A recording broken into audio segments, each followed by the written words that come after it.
Hello, can you hear me? Okay. Good afternoon, everybody. Welcome to this year's summer school. I see many familiar faces, but I see also some new faces, younger faces. Hope that's the trend of the future. And also, of course, we like to have our long-standing students who come every year to support us. Let me introduce you to Dr. Anna Solmezi. Am I saying that correct? She hails from Hungary, by the way, in case you didn't know. She's been in South Africa now for how long have you been? You've been here quite a while, eh? 5 years, okay.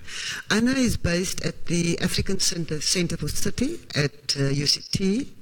The African Center for Cities is based in the Environment and Geographical Faculty. Anna's work focuses on, her urban studies research is very much grounded in social and political theory. Anna is a great theorist, so she's going to talk, I think her talk is going to be influenced by a lot of theory as well. Is your hand up for something? Sorry. Oh, you're just pointing your finger. Oh, sorry. So Anna's work, as I said, is grounded in social and political theory. And in particular, she focuses on the connections between urban spatial ordering and knowledge production. She's also interested in how different forms of popular politics contest and transform these orders of spatial planning. Anna has also taught at the African Center for Cities, eh? EGSA, okay. She's taught a course on space and politics, contesting the city and the site of the public. Welcome, Anna, to your first course at our summer school, and she's one of our youngest lecturers this year. So give her a big hand. It's her first time at summer school. Okay, let me just... Okay. Have you got a pocket? Yeah, in the back. It does. Yeah. This is... I'm not used to this. Can you hear me? Yes, I can. Not really? Yes? Yeah? Okay. Just tell me if I should speak up. Thank you, Zuleika. See you later. Okay, very nice to meet all of you. It's a classical lecture hall setting, so I'm not expecting everyone to introduce themselves, and that would be also taking away lots of time. So I'll just jump straight into it. And then maybe tomorrow or at any time, actually, if during the class you didn't get your comment or question in, just come here and we can chat. I'll be here a little bit after the classes as well. Also, there's a little bit of time left at the end of each lecture for you to ask questions, but if there's something pressing, I don't mind if you pose your question during the lecture, if it's relevant to what I was just saying.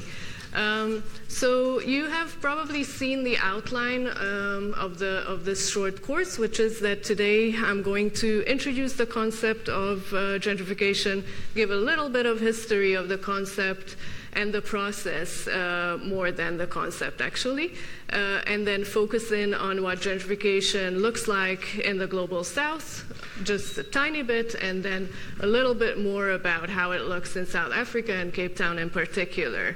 And then tomorrow, we'll talk about the aesthetics of gentrification. That will include two main themes. One is the crucial and specific role that artists and related professions have in furthering gentrification in cities everywhere, including Cape Town, but also and spending more time on talking about what is the aesthetics of gentrification, how does it look, how does it feel, how does it taste.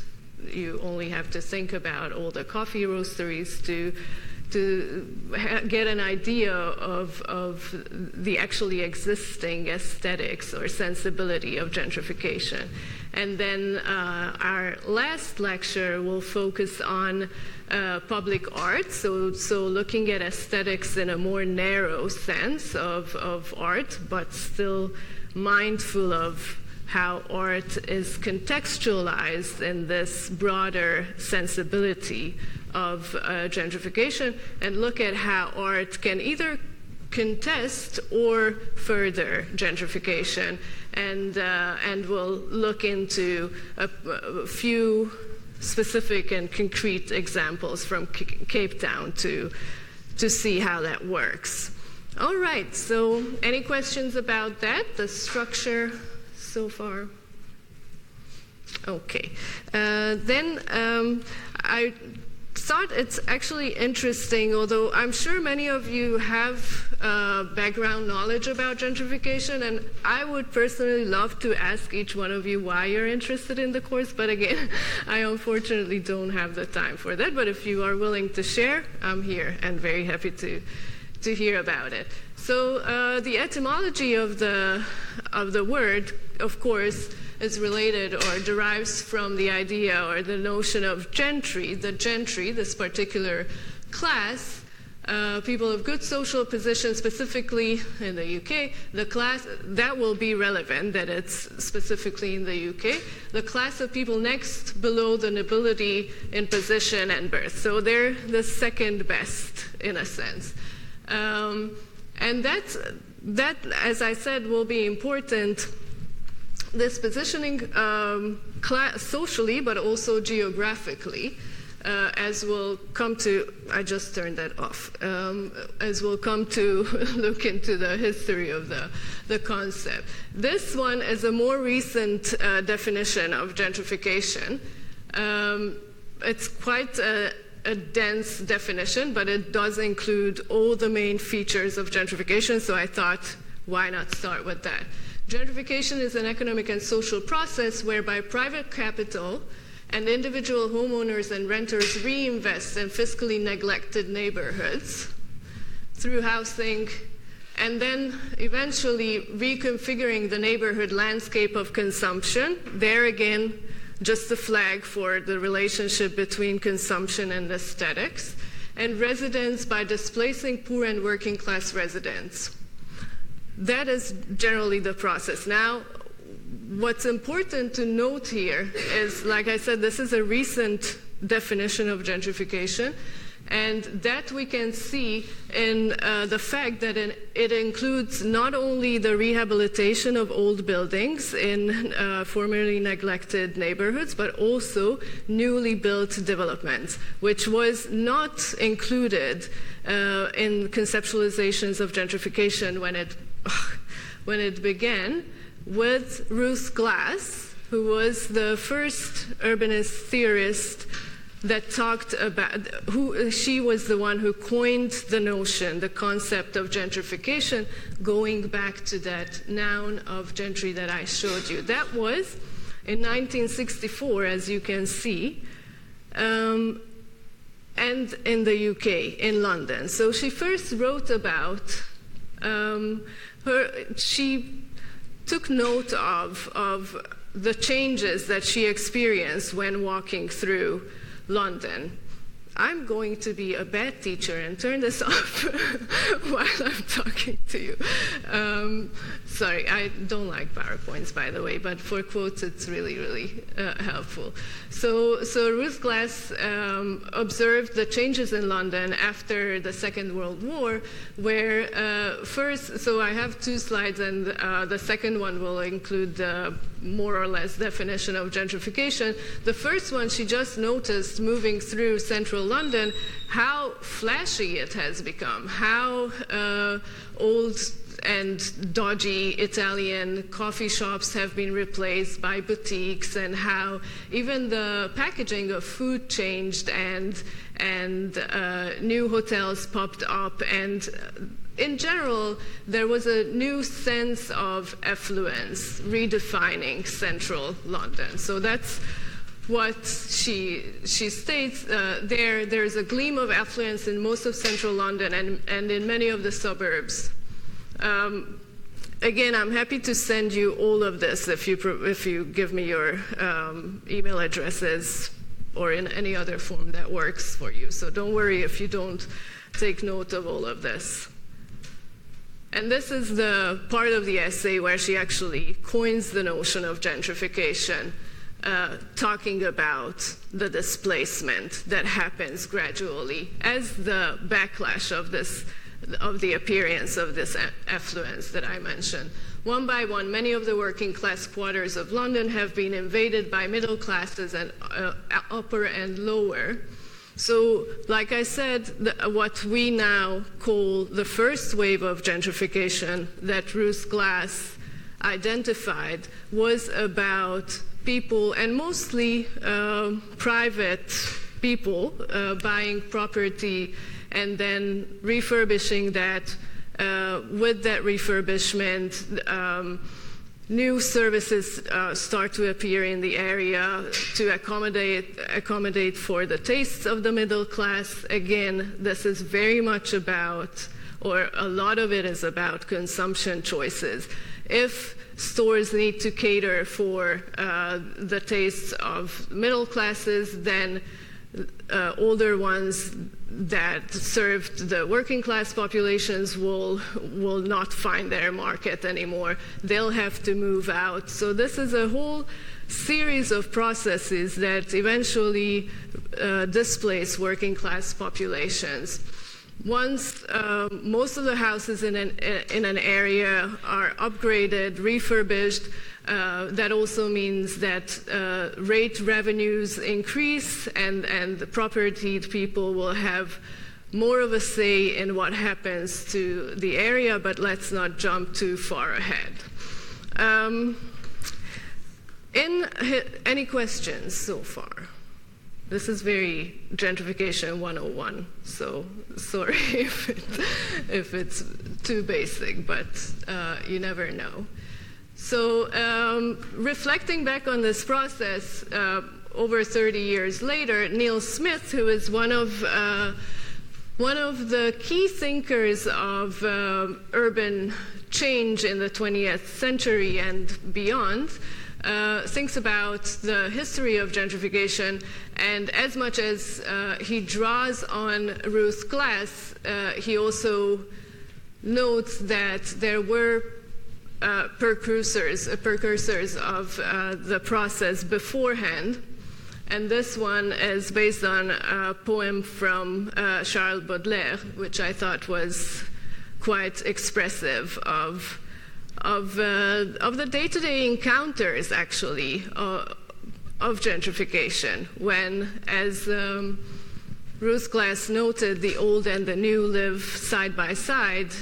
Also, the rich and the poor live side by side, at least for that period of transition. And I don't think that Capetonians have to be explained what that feels like or what that looks like on an everyday level. So Baudelaire, sitting on a boulevard, in a boulevard cafe in Paris, at the end of the 19th century, lit by the newly introduced gaslight, sits there with his lover, and the poem is dedicated to the process of estrangement when he realizes that instead of sympathizing with the poor people that pass by and look at the spectacle of consumption, doesn't sympathize that his lover doesn't sympathize with the poor people, instead wants them or asks the narrator to get these people away from here.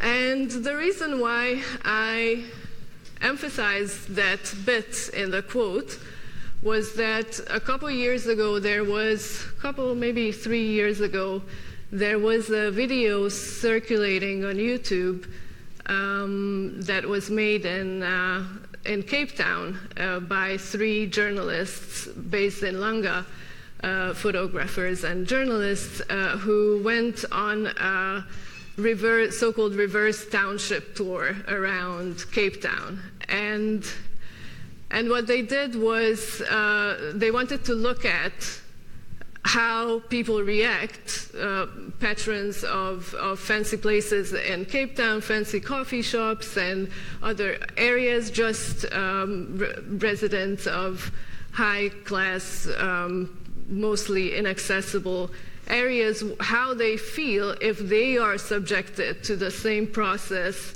of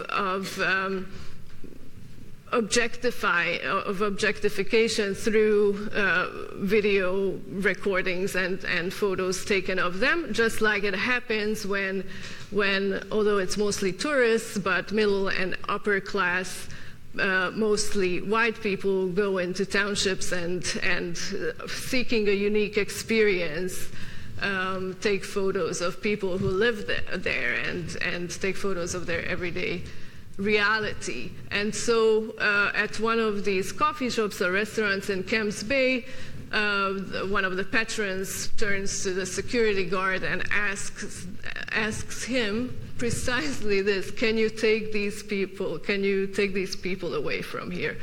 Which is just, I thought at least, a very powerful and sad continuity or repetition that is for us to find out what it is actually that happens. Is it a repetition? Is it a continuation? How come social dynamics manifesting through urban change, urban renewal, exert the same kind of reactions in Cape Town in 2015, say?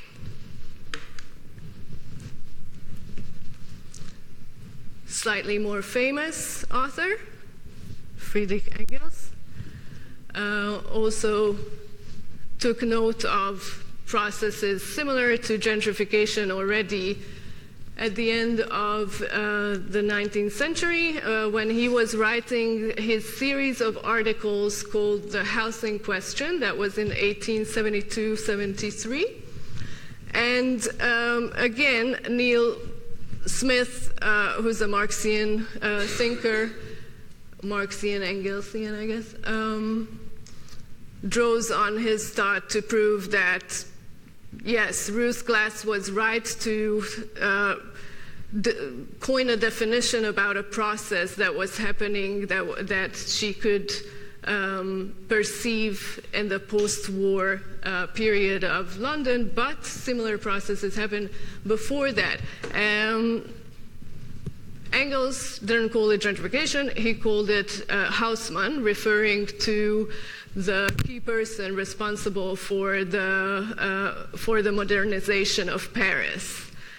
And not only for the that modernization process also included the secularization of Paris, making Paris amenable to effective policing, as much as rendering it into a spectacle itself, a destination of world fairs, etc. That was already the beginning of the emergence of the so-called global city that later in the 20th century Saskia Sassen theorizes about. We'll get back to that, don't worry. So he referred to this process as Haussmann, and as you can read there, it's the practice similarly centered on displacement. No matter how different the reasons may be, the result is everywhere the same. Most scandalous alleys and lanes disappear to the accompaniment of lavish self-glorification by the bourgeoisie on account of this tremendous success. Previously neglected poor areas are being refurbished, renovated, their inhabitants displaced. Okay.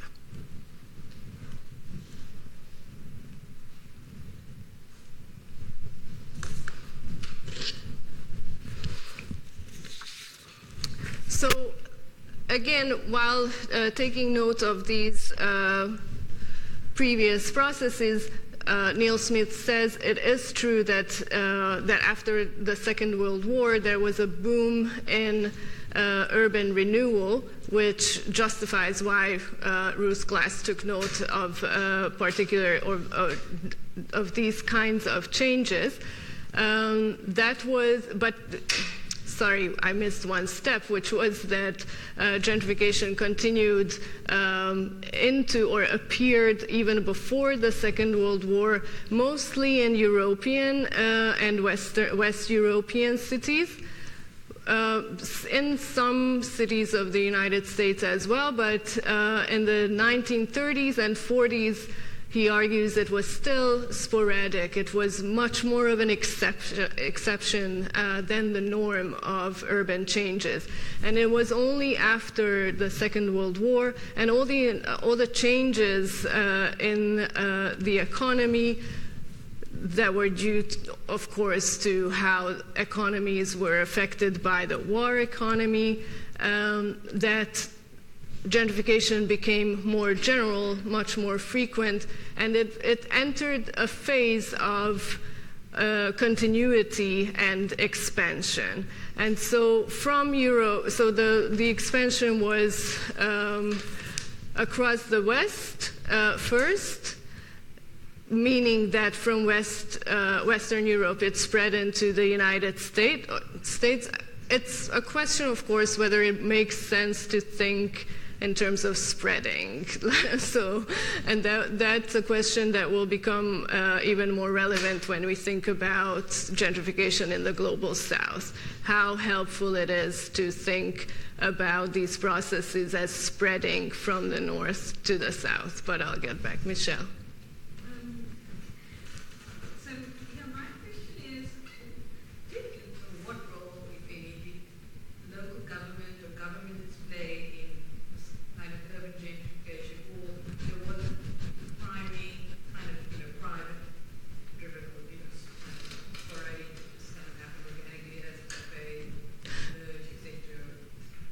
That's a really, really useful question.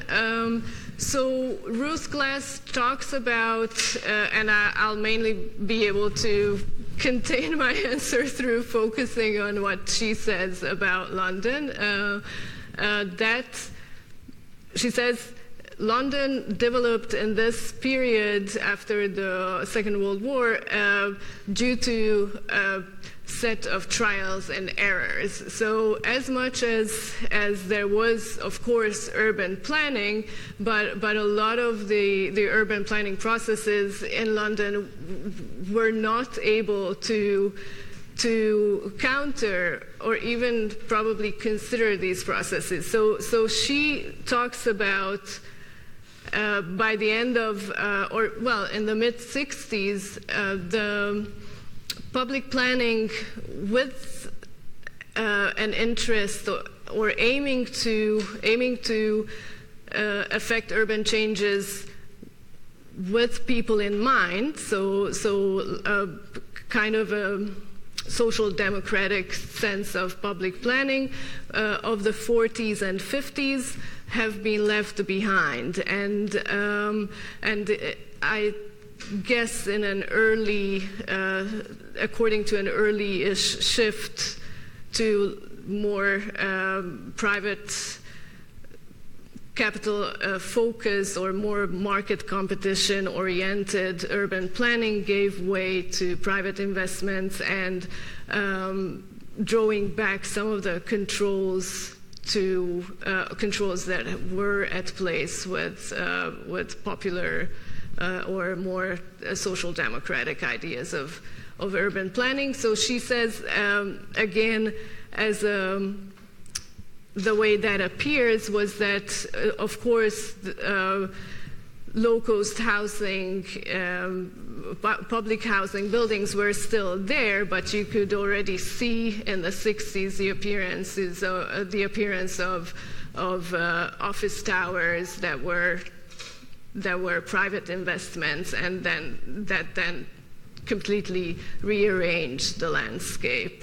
So the two lived side by side and weren't exactly, there wasn't a smooth change between these two schools of planning.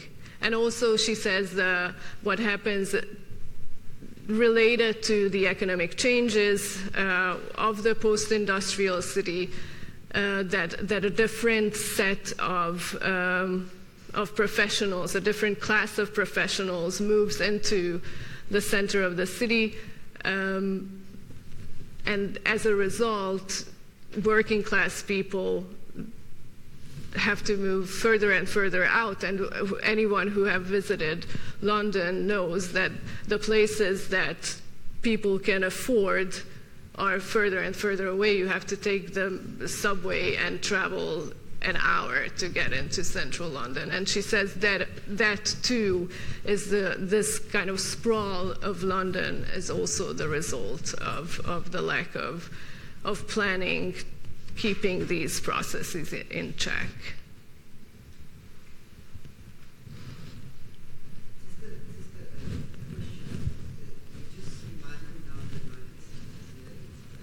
Mm. So you say that we generally have rules like Mr. Six and in this apartheid planning policy, but do you think that it was also following the worldwide trend of the inner city, poor people, which was District 6 and places? I think it was also because of that worldwide trend being what was happening. So that had a number of shifts in South Africa.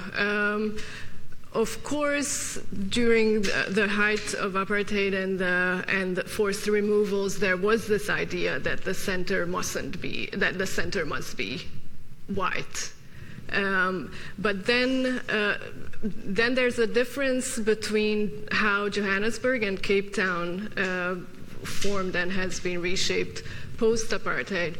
We'll talk about Woodstock as a special area, as an area that never actually faced forced removals, but it was in the 1980s and early 90s, basically till the early 2000s, the CBD in Cape Town was neglected and wasn't subject to gentrification. It was actually, as opposed, well, at that stage, it was similar to what happened in Johannesburg. So neither cities replicated at that stage the Western process, which was that the urban core is being retaken by the elite.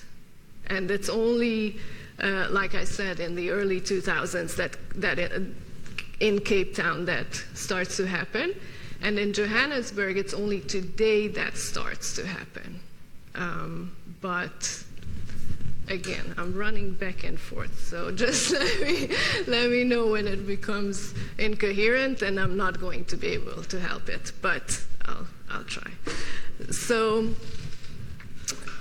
But I was going to say that it was first, you could observe gentrification happening in the West and not only Western Europe. And then in what they call the second wave of gentrification, what Neil Smith refers to as such, is when not only central cities or metropolises were subject to gentrification, but also smaller towns of a few 100,000 people, both in the United States and in Europe, started to gentrify, and that was mostly in the 1970s when they could start to perceive that. And already then, or a decade later, in the 1980s, 1990s, one could observe similar processes, like I just said, in the global south. In Johannesburg, we will talk about Woodstock. Gentrification started in the late 80s, early 90s, due to different processes because of a different structure of the real estate market, but also because of the emergence of neoliberalism in South America, especially in a few countries of South America that were subject to the Chicago boys and their ideas of neoliberal economy. Gentrification happened quite clearly in some South American countries, such as Chile. And there, because of the role of neoliberalism and how that, or what kind of policies that entails, privatization, deregulation, decentralization, gentrification looked very, very similar to cities in the United States and in Western Europe. Now I can reveal this. So, and this is where Neil Smith says, of course, these economic changes and urban changes were due to political changes and the intertwining of social, political, and economic shifts, which was already in this period due to the appearance of, or the prevalence of neoliberalism as a set of policies and economic and financial practices. And this is also where there's just a nod to Saskia Sassen and her idea of global cities. So Neil Smith says, in this context of emerging neoliberalism and its manifestation in urban renewal processes, gentrification has become the hallmark of the emerging global city. But like I said, regional centers began to show the symptoms as well.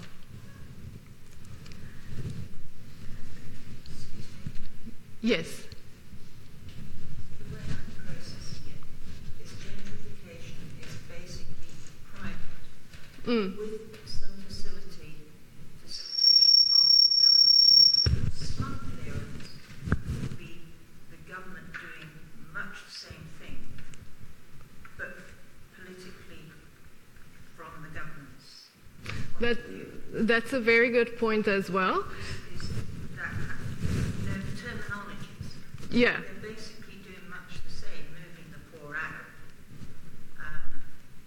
and reprocessing the land and the buildings for other uses. But the word slum clearance would be coming from government and gentrification would be coming from private.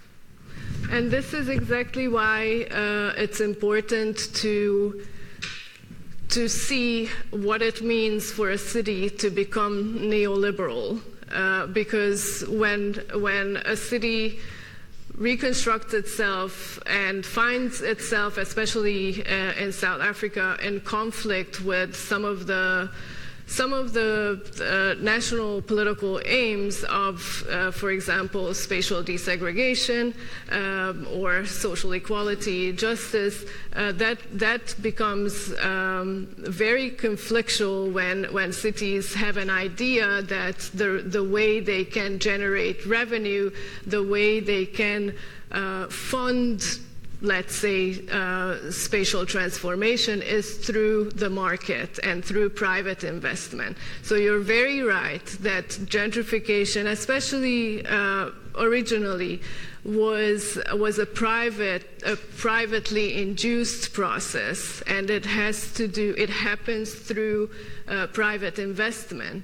But we'll see in the case of Cape Town, for example, specifically in the case of the CBD, the hugest push towards gentrification was the formation of the Cape Town Partnership, which was a public-private partnership. When the city finally decided in the early 2000s that it has to do something, and it has to create the policy context for private investors to come and bring employment and services and reorder the city. And order, as you referred to here, is crucial. The ideas of order and particular ideas of order, especially in the global south, because of how our cities look, involves some clearance. And yeah, we'll refer back to that. Okay. So we are actually reaching the point when I wanted to start speaking about what this means in the global south. And the authors that I used to introduce us to that phenomenon are Roland Atkinson and Gary Bridge, two urban theorists, who drew heavily on the work by Neil Smith, both the 1998 book that I used here, as well as a more recent article from 2002 when Neil Smith argued that gentrification has become generalized. So his notion, Ruth Glass 2.0, is gentrification generalized. And by that, he means what I just said, is that gentrification appears across the globe and across the urban hierarchy, so in regional centers as well. And in that, or drawing on that, Atkinson and Bridge link gentrification to the phenomenon of globalization.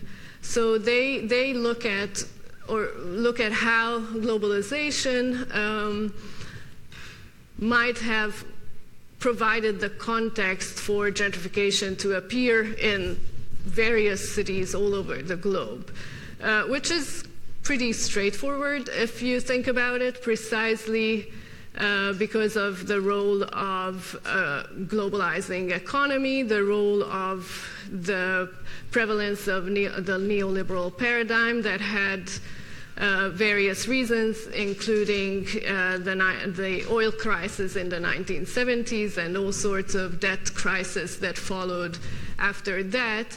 And especially in the global south, these crises resulted in the intensified role of Western financial institutions and the set of norms that they thought Southern economies need to restructure themselves and make themselves more efficient and eventually pay back the money, I assume. So due to the at least according to these authors, and I don't disagree, due to all these changes and the prevalence of the neoliberal economic or financial paradigm, gentrification is one of the symptoms or one of the processes included in globalization. But that borders on boring at this context. The reason why I still included these authors is that they also say that this is a neo-colonial process. So we should read gentrification as a manifestation of colonial or neo-colonial expansion. And they list three reasons or three elements of that, or justify that with reference to three processes. One of them is, I think, the one that is most closely related to the aesthetic aspect of this course, which is that that gentrification progresses or expands as a cultural force, partly. Gentrification expands as a cultural force. I'll show the slide in a minute. And as a cultural force, it privileges whiteness and class-based identities and preferences of a particular urban lifestyle. One of the agents of this move or this furthering or progress of gentrification as a cultural force is a hypermobile global elite not to blame probably a very small set of people globally, but they are the people who can travel, hop from Mumbai to Cape Town and then to DC and back, and claim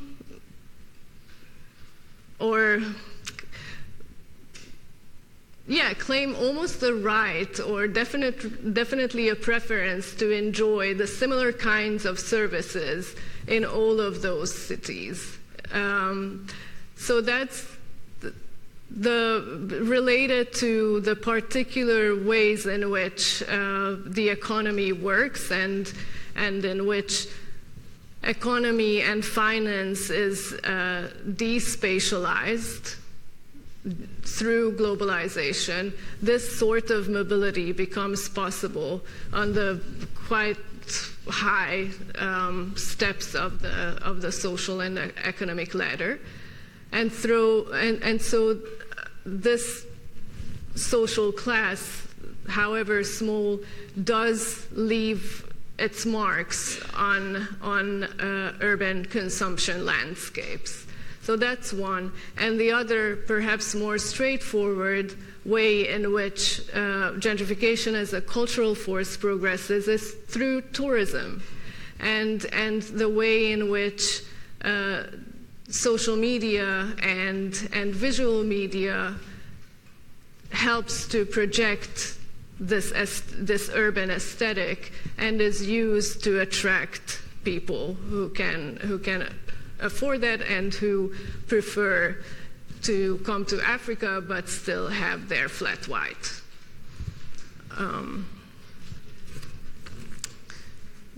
And so, like me, I don't. But I'm vegan, so I'm even worse.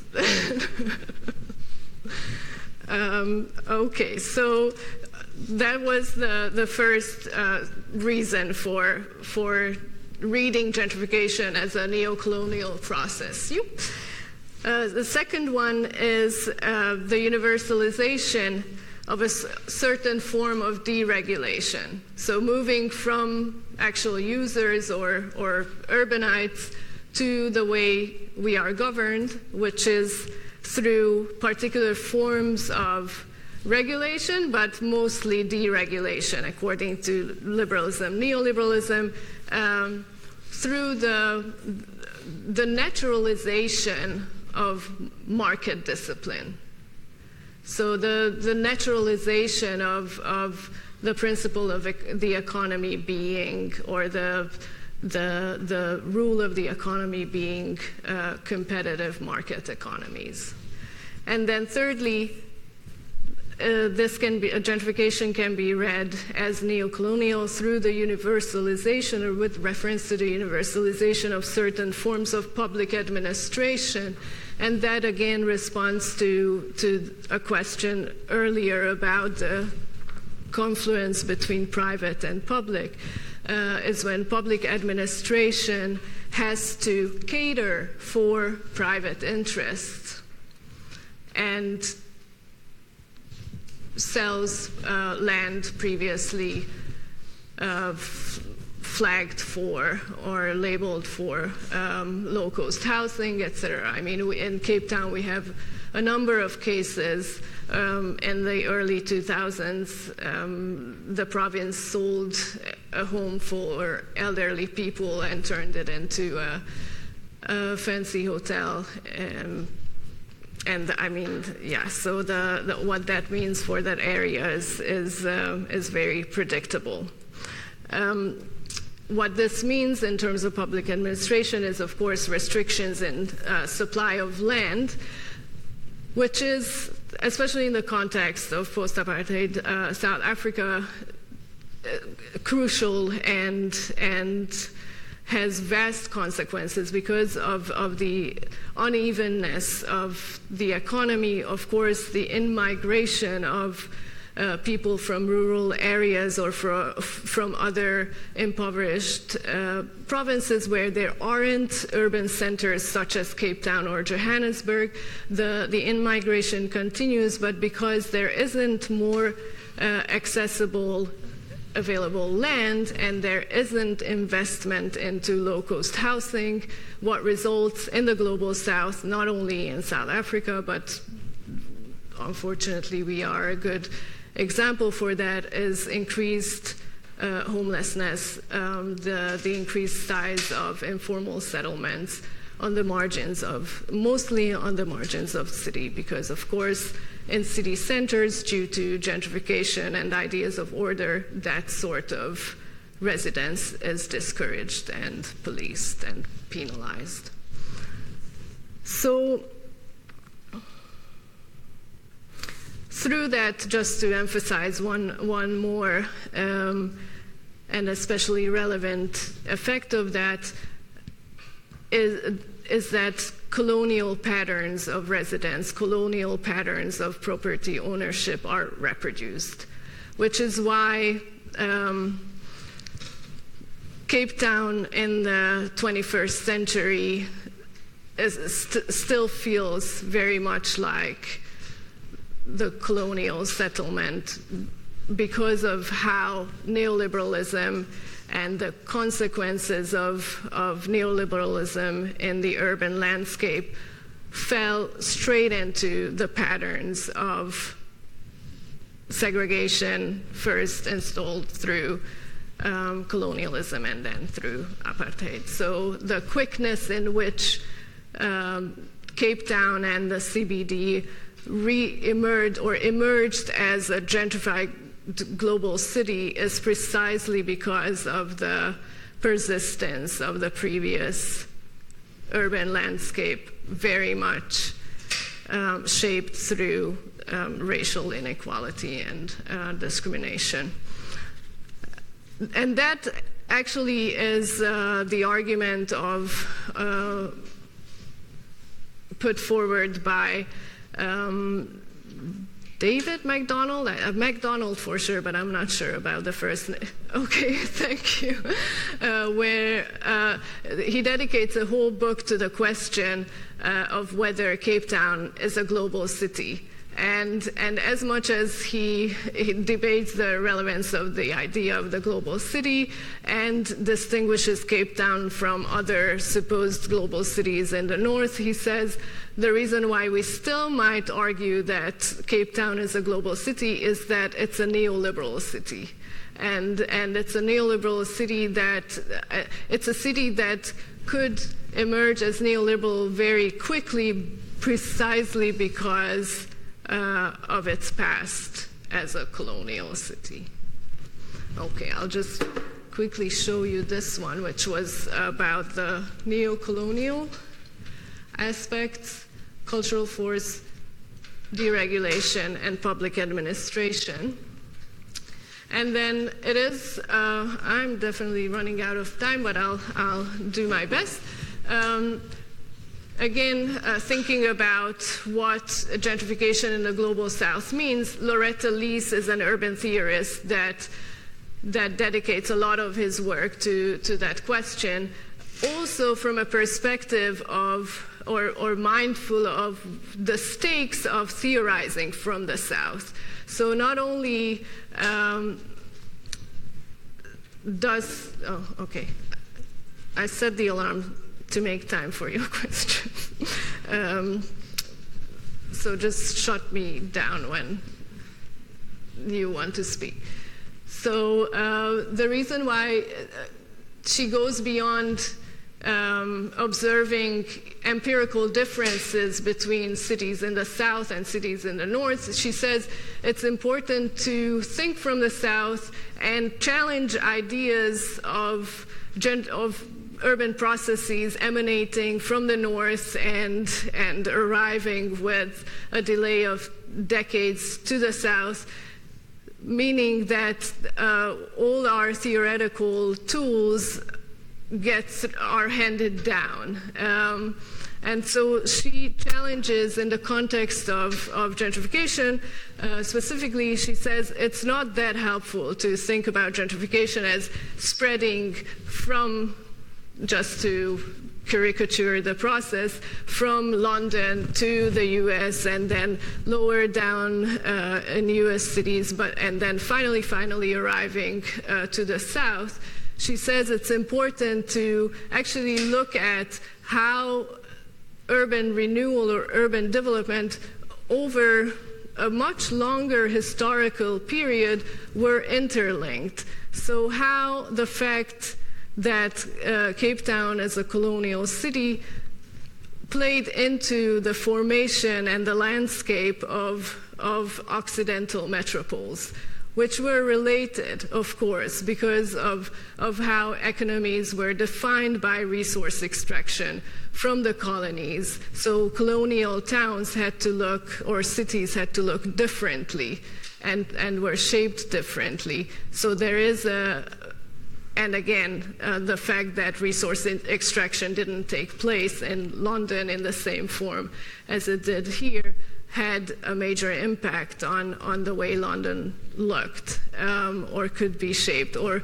Haussmann could modernize Paris in a particular way because of the way the economy of France operated through North Africa and its colonies there and beyond that. So Loretta Lees just reminds us that it's not necessarily helpful to take the Western concept of gentrification and apply it to cities in the South. We have to know what the historical track record is and what are the idiosyncrasies of these cities beyond the history, actually. I have too many gadgets, yeah.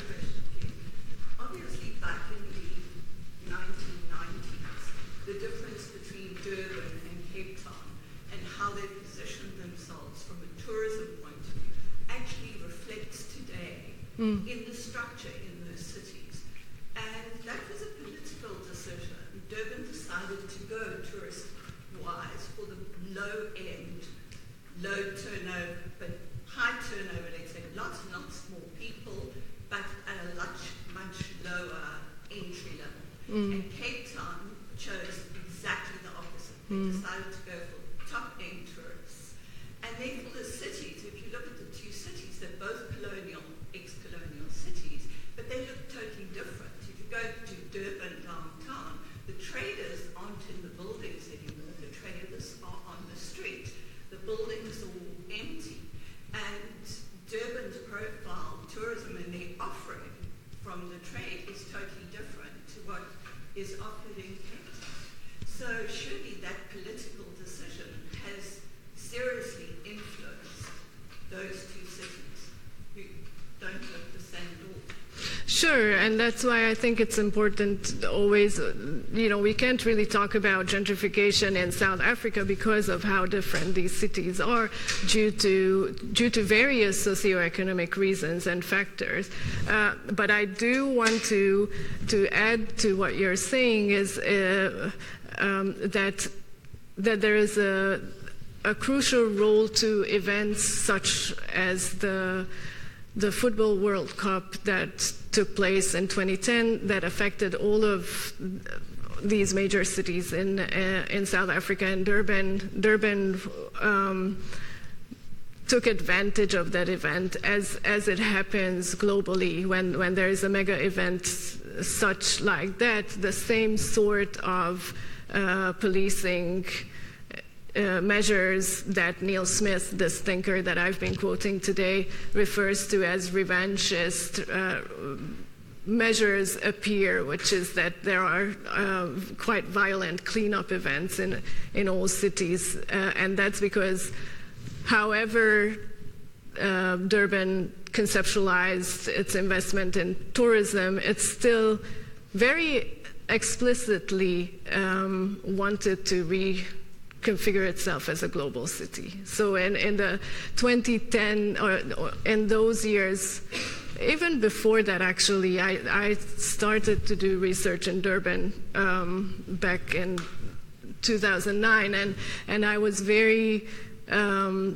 because of the things that I was looking at, I was very interested in the discourse, public discourse of the city, and it was surprising how explicit this reference to becoming world-class and global was in the communication. Not to question what you're saying, I think those differences are very, very important, but there is a more general turn towards governing cities with an idea of the relationship between private investment and the ways in which cities can create the ideal milieu for the market. Okay, I still wanted to talk about gentrification in Cape Town, and very briefly, there are two authors that I used in preparation, Gustav Visser and again, sorry, I don't remember first names except for Gustav, of course.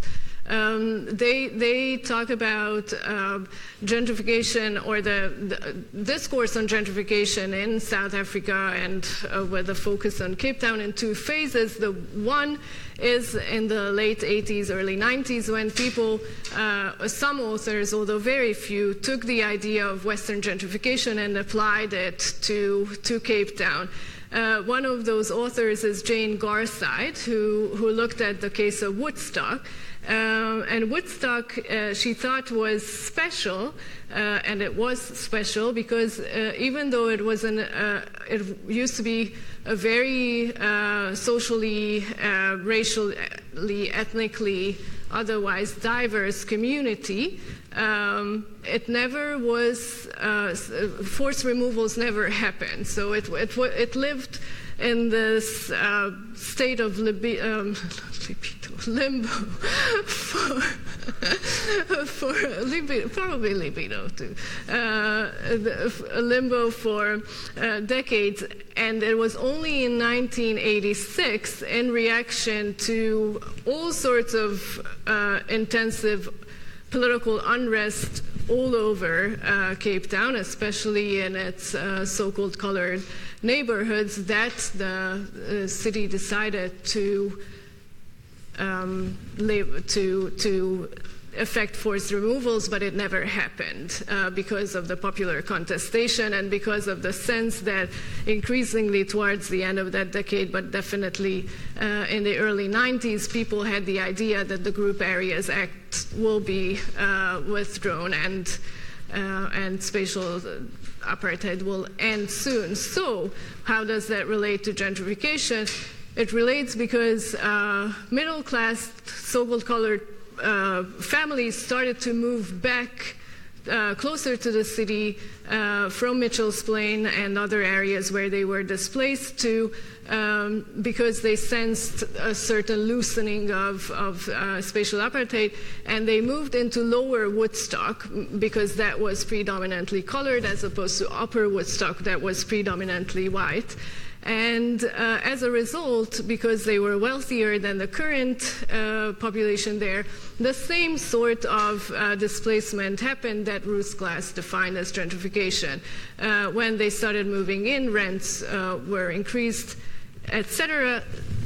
In parallel to that process, white middle-class families started to take over lower and working class white and other ethnic immigrant families in upper Woodstock.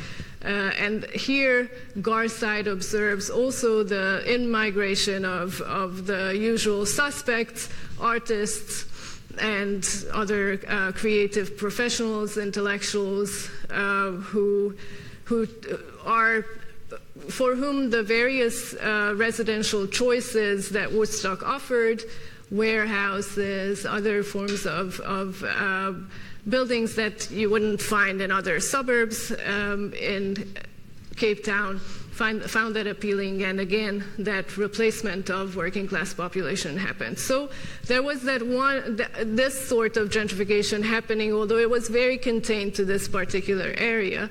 And it was only at the end of 90s and the early 2000s that people started to observe a different kind of gentrification that we can identify as the third wave of gentrification, when it's not only that old buildings are being refurbished and taken over by private property owners, but there are new investments, new developments purposefully built in areas that were previously neglected, but for much wealthier audiences and investors. And this is when so first, you could observe this in the Waterkant and also in Lower Gardens, according to Nico Kotzi, I think Nico, yeah, Kotzi, who is the co-author of this article. But then, like I mentioned earlier, at the beginning of the 2000s, the CBD starts to gentrify as well. And this is why the authors, or the way that happened, illustrates that this is indeed the third and, in fact, the fourth wave of gentrification. The third wave because new developments happen, because previous office buildings are rebuilt, repurposed as accommodation in the city center. A lot of those old office buildings, starting with Mutual Heights, which is this beautiful Art Deco building, in the early 2000s, residential accommodation appeared, and a lot of the other old office buildings around that area on Batenkant Street and all over. There's a very useful map in the article that I'm happy to share. You can go on a gentrification tour after the course, if you will. What does fourth wave of gentrification mean? It means, again, in response to your question, it's very relevant. The fourth wave is when city leadership endorses the idea of gentrification and by absolutely committing itself to attracting private investment, invests in cleaning up the city. So the Cape Town Partnership that I mentioned was formed in the early 2000s and created precisely the conditions for restructuring, rebuilding, cleaning up the CBD. It was through the Cape Town Partnership that the Central City Improvement District, CCID, was created, and drawing on the increasing revenue that ratepayers moving in could afford, started to police and clean up the central